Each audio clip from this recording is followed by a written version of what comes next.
Okay, there we go. That's it. That's the end of my training. It's been a really interesting few days. Fantastic that I've passed. We've managed to tick that off.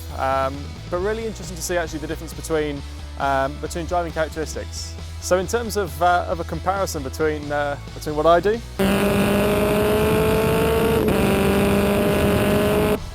to driving the truck like the one that's behind, the skill set that I have to use to drive this car, it's no different to the skill set you need to be driving a truck. The biggest thing that really surprised me, the forward planning that goes into driving a truck. You're constantly thinking further ahead than what's happening. You're thinking about the next corner, you're thinking about the next roundabout. It's again no different to a race car. You're thinking about 2 corners, 3 corners ahead.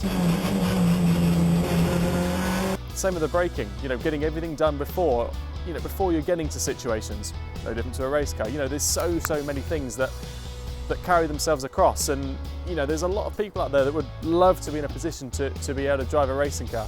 Yes, it looks very different for one, hugely different driving position, but again, very similar to characteristics.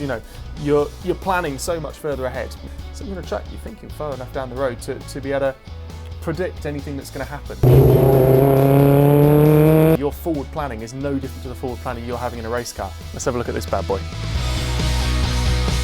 We're now in my second home. Again, very different from the race car like we've just spoken about, but principles, like we keep saying about, exactly the same. Steering, brakes, they're a very similar thing. You get used to them. It comes with that little bit of time, a little bit of practice. I mean, reversing with this, I actually found really quite good fun. I'd never done up until I started driving.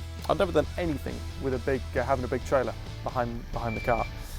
And that was one of the cool things, is learning that, planning, looking around, you're observing, what's going on at the time. Having that observation skill and again, forward planning and knowing where the vehicle's going and positioning where you want to position it. I found huge fun actually, really good.